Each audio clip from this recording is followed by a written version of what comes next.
Well, first of all, thanks for having me. Yeah. Appreciate the time and everything. What got me into filmmaking was honestly just watching movies and just being super inspired by them and wanting to make them myself and just like they had such a emotional, visceral impact on me, and I was like, I want to do that. And probably similar to a lot of stories. It's pretty basic. Yeah, and I mean, like, a lot of us watch the Nothing Except Everything film, and then, like, I was just looking at your description. You have, like, all these actors, cinematographers, like, you have this whole cast. So, as us high school students, we're just wondering how you get, like, such a big cast and how you, like, raise the funds for that. For sure, yeah. It's a long process. I started making movies when I was around 11 or 12. I was lucky because I started early and because I was able to make a lot of films when I was 11 or 12, really small things. So first you start with a budget of like literally $2. Yeah. You buy a police man hat and some other props, and then I shot my first film. And then you can still see these really small movies on YouTube. And so with that, I could then pitch these movies then to other people. So I had an Indiegogo campaign for Mhm. Nothing Except Everything. We raised 13K through that. And one of the other reasons that we were able to make the movie is because I reached out to a ton of people in the industry, just begging them to be a part of it, basically, and showing them my previous work and also my previous scripts. So it's kind of like a building each project on top of each other. Mhm. If you think about making a startup, you're not gonna make Facebook on your first run. You know what I mean? You start doing small things first and then building up. So yeah, I'd say that's a very condensed version of how I was able to get the cast and the crew and the legitimacy behind the project. So, I mean, is that how you got David? Were you begging him? Basically, yeah, I literally just reached out to his agent. You can find his agent's email on IMDb Pro, and I just Yeah. well, my producer emailed him, but I begged my producer to be a part of it. So there's a whole chain of people that were reaching out to each other. Yeah, so I mean, like, obviously, like, what inspired you for Nothing Except Everything? What it was like the perks of being a wallflower and just like the everything everywhere all at once. Those were some good choices. I'd say like it was mostly probably subconsciously I'd watch movies that inspired it in terms of the style. But for me, it was like a lot of personal experiences, just like going through life as a high schooler. I'm sure why it resonated with a lot of high schoolers is because I was telling a story about something that was personal to me and something I was going through. And I just that's why I think it came out the way it did. So a lot of personal experiences, honestly. Yeah, so you mentioned that like you pitched your scripts to other people. I'm starting like I don't really write too many scripts, and I know a lot of people here want to write scripts, so we're just like wondering what constitutes a good script and like just how do you Yeah. make a good story in general?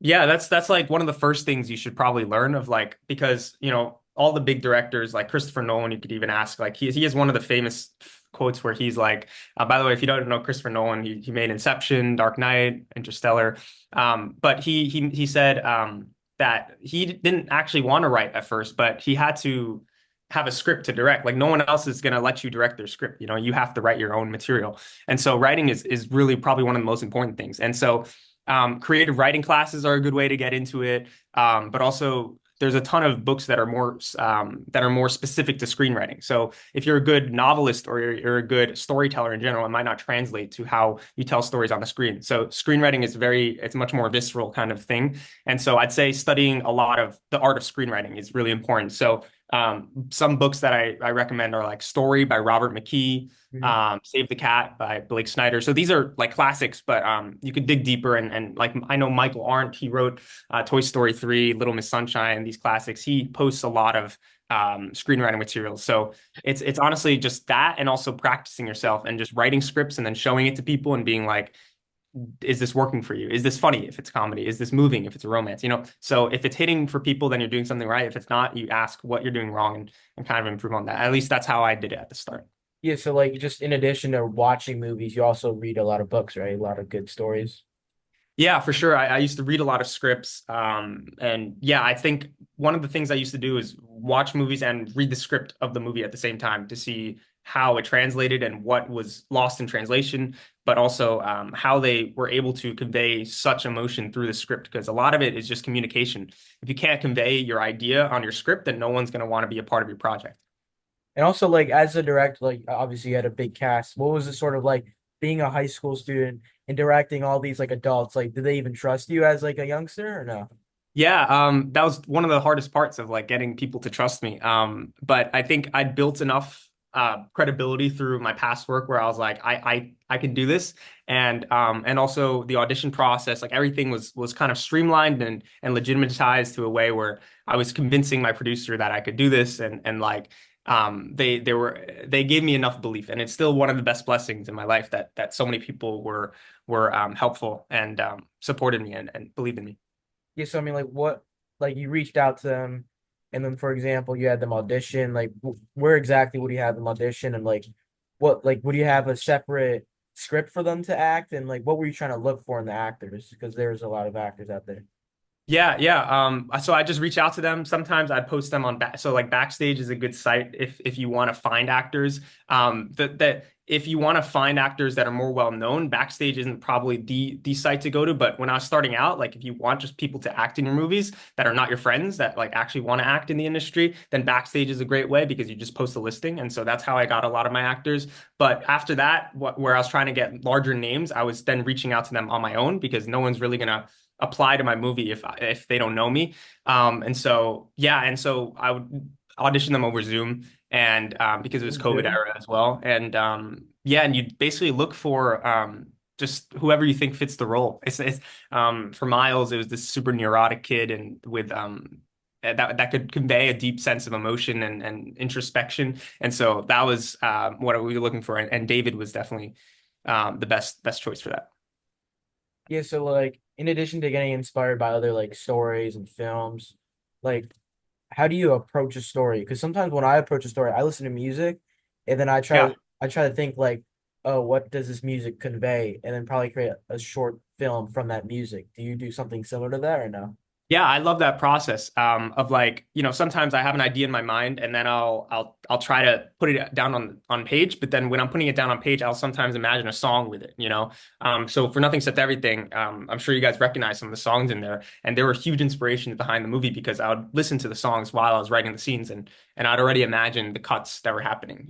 And so when I used to do this, and you guys probably do this too, where you literally are like walking back from school and you imagine as like the trees are going by when you're coming back home from the bus, you think about like certain things and you feel like you're in a movie all of a sudden. And so when you have those moments, you should really try to capture them and convey them to other people in the best way. Because sometimes when you talk about that moment, like no one understands what you're going, where you're going for, right? And so a lot of the art of filmmaking is trying to convey a certain emotion and feeling that you have just in your regular everyday experience that you think is really moving or beautiful or funny, and then you try to convey that to other people through a story, basically.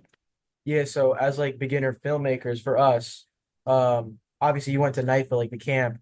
Do you recommend those camps? Like, and also what do you recommend in general for us, like beginner filmmakers? What should we just like build up our credibility?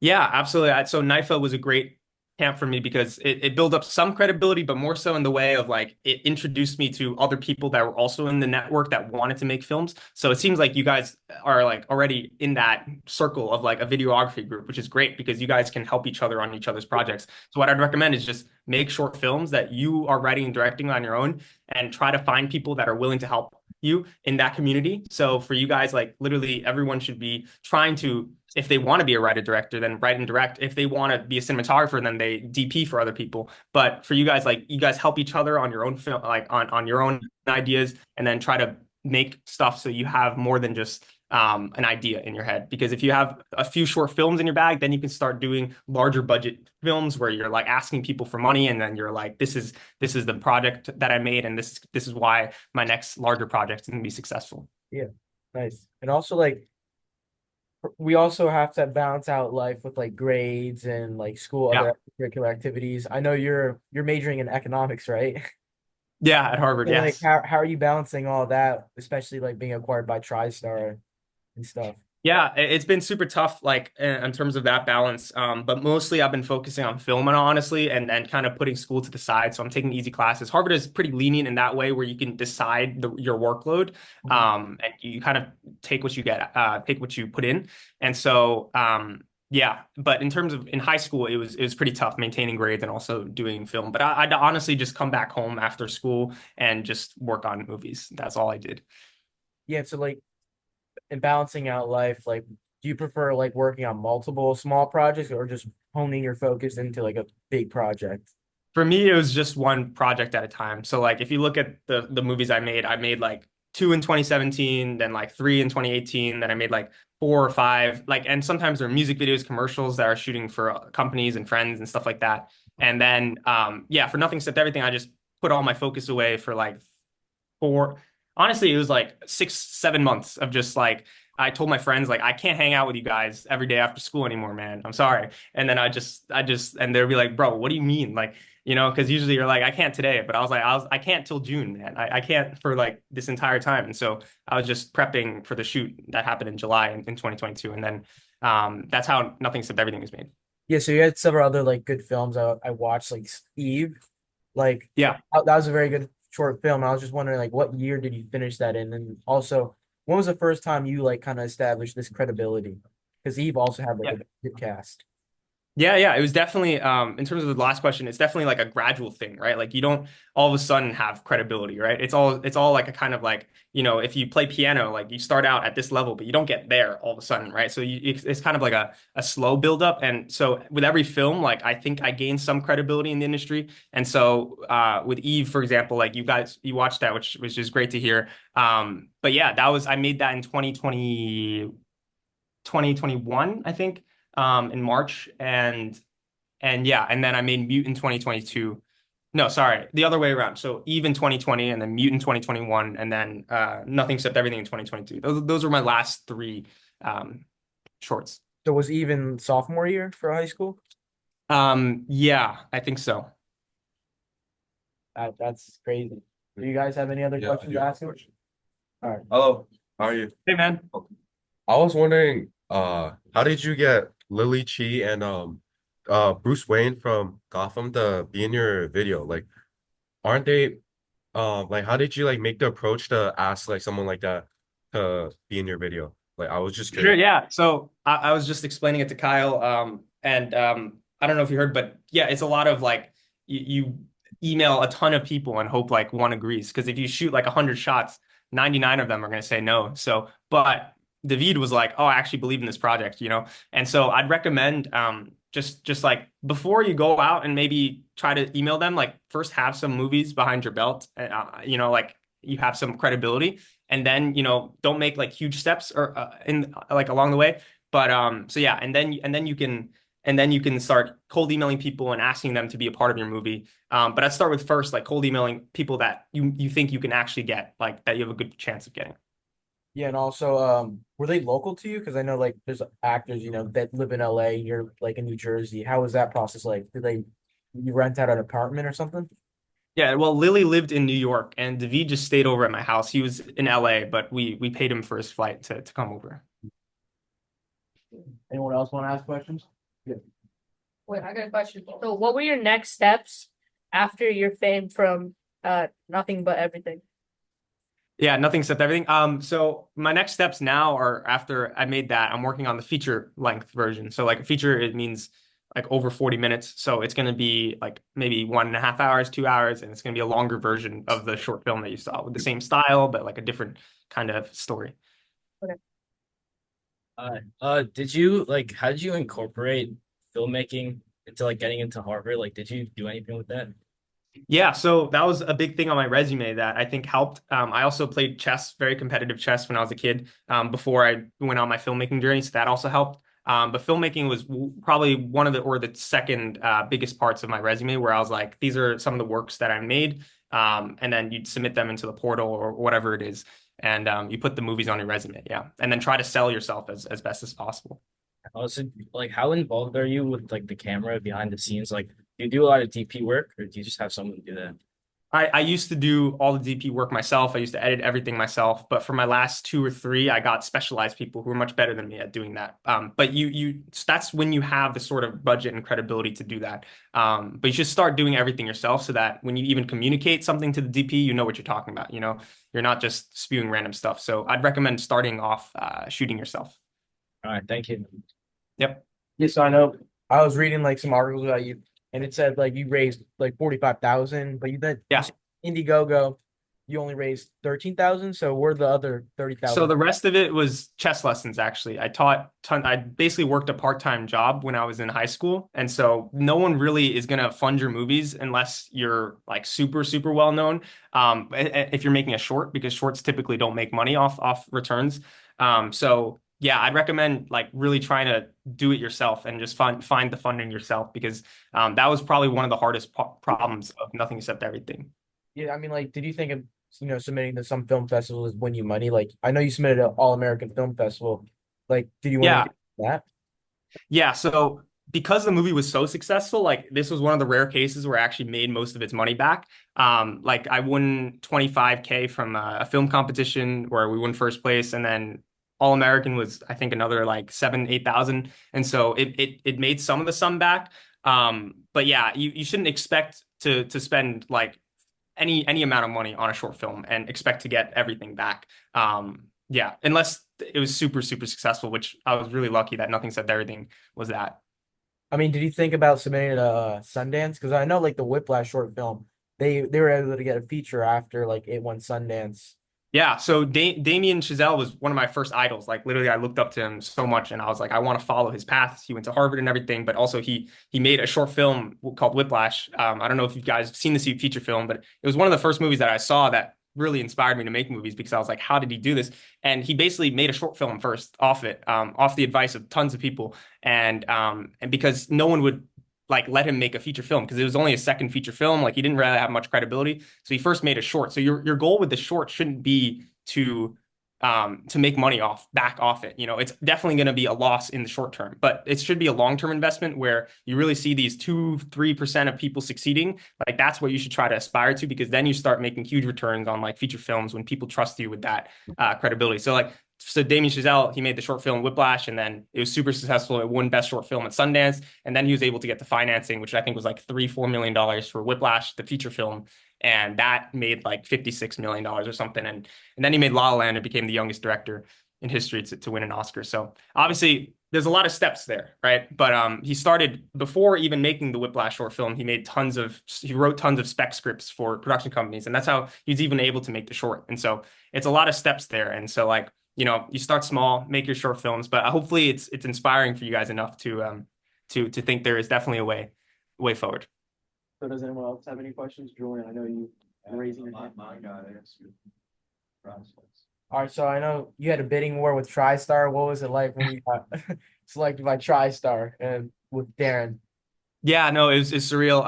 Darren obviously was one of my first idols, and him reaching out to me personally was so cool. But then also me and him basically developed it along with his production company to as a pitch to TriStar and a bunch of other studios, but TriStar was the one that gave us the best offer, and then so we went with TriStar, and so yeah, so working with TriStar currently on the feature length, pretty cool. Yeah. So how's it going with the feature film? You get like Yeah, so it's a super different process from independent movies because independent movies you kind of can do it all on your own. It's all on your own schedule. But with studio films, like they decide when the movie gets greenlit and when they like the script enough. So right now I'm writing the script and then sending them off to them in like a few weeks or so and it should be done. And then if they like it enough, then they'll greenlight it, which means they will officially make the movie because right now they're just paying me to write the script and develop it.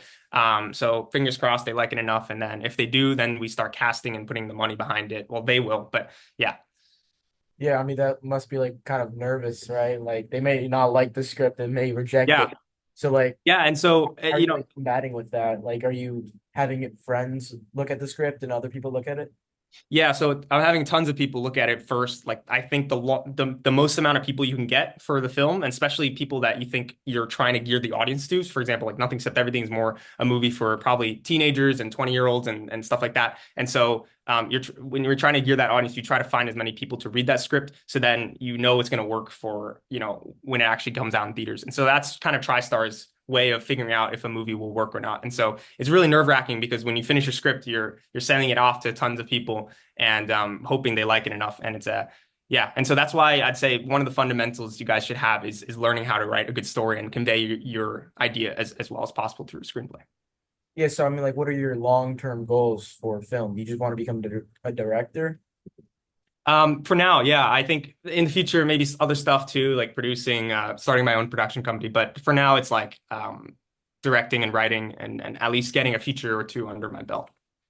And do you think the best way to break through the industry is through YouTube? That's one of the ways so this is another thing that like I didn't expect this movie to blow up on YouTube at all, right? I wanted to go through the whole festival route because that's what everyone told you is the way to do movies. But you know, there is a huge market on YouTube, although I don't want to say huge because again, a small percent of movies go viral or any content goes viral. And so yeah, I didn't expect that at all. And it just depends on what project you're working on because nothing except everything is much more geared towards teens and people that are on YouTube. And so that was, I think, one of the reasons it worked better on YouTube. But I think the festival route is still a viable route. As you know, there are tons of success stories through there. But any of them, they're all like a fish in the water kind of thing where it's like you have a very small chance. But if your movie's good enough, then it'll probably get recognized. Yeah, nice. I mean, like, so you mentioned like marketing. You had a marketing team, right? Not really. I was doing most of the marketing. So like I was posting TikTok reels, Instagram reels, and just hoping people would watch it. I think one went viral, but I think the main thing that YouTube did was most of the views still came from YouTube recommending it to people. And I think they do that through a specific algorithm where they see people are liking it enough and then they push it out more. And also, how did you get like the rights to the music? Because I know YouTube has like a lot of copyright strikes.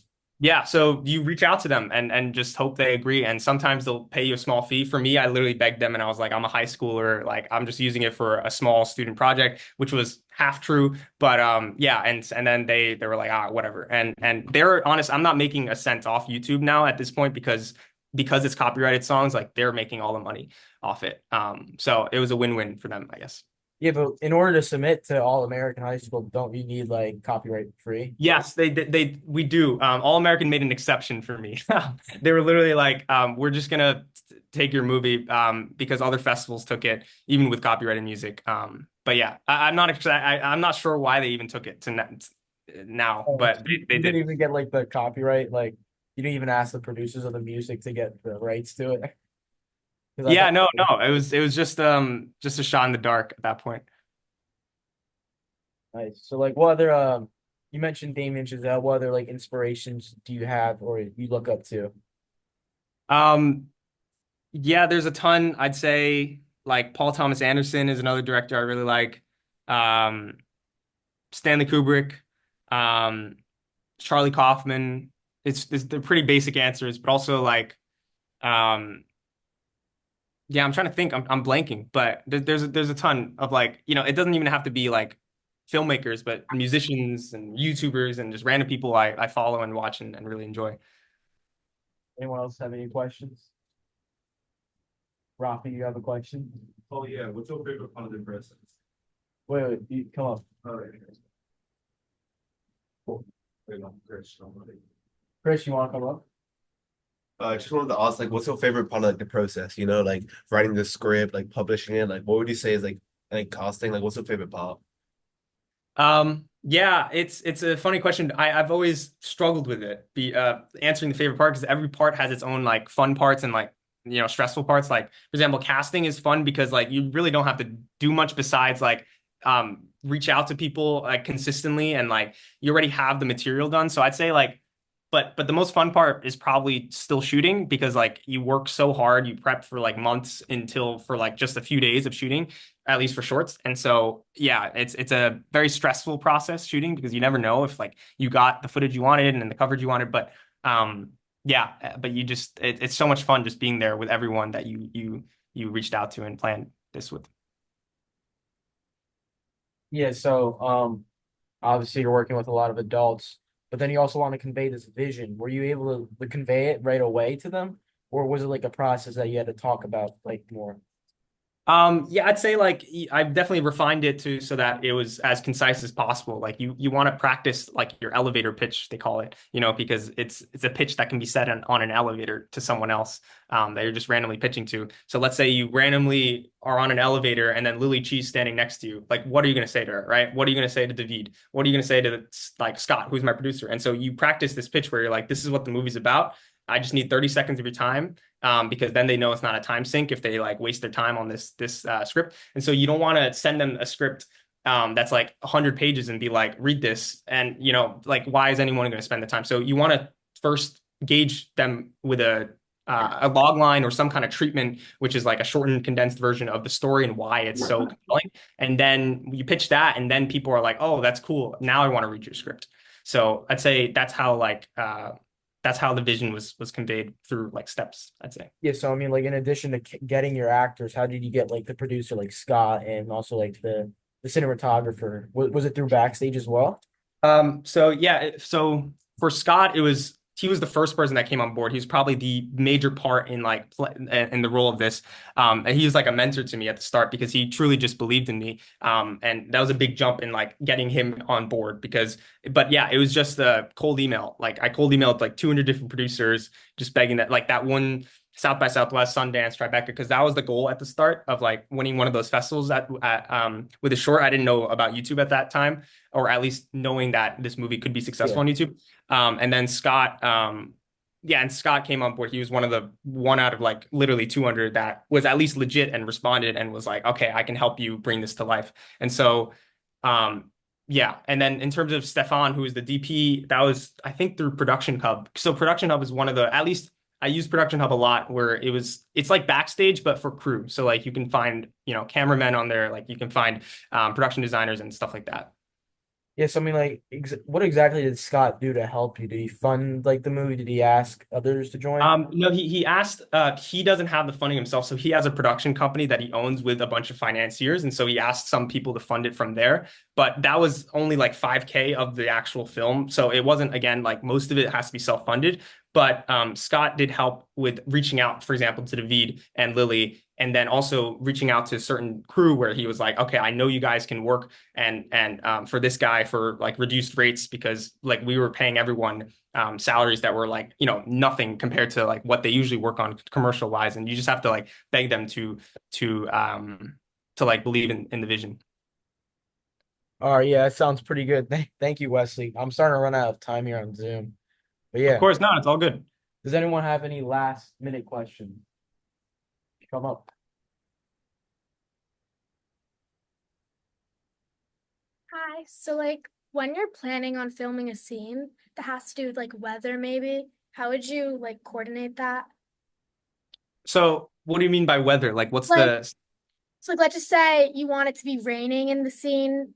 Would you like, how would you set that? Oh, yeah. I've never worked with rain before. I've always wondered how they did that. Yeah, But yeah, I'm assuming it depends on how big the scene is. If you're trying to get a wide shot with rain, you probably have to CGI yeah. it. But if it's just like a close up, then you might be able to like have like a huge shower head or something. Oh, Uh, okay. I don't know. Yeah. Thank you. Yep.